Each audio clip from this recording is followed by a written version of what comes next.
Welcome. In this video, I'll show you how to remove a champion's token here in League of Legends. Alright, if you found this video helpful, please leave a like and subscribe to the channel for more such tutorials. Now, first up, you would want to go ahead and close League of Legends, also the client itself, okay, to start fresh.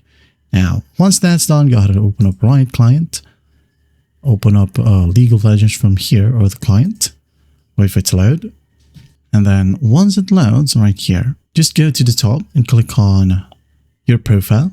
Okay, click on it. Now in here, as you can see here, mine is already gone.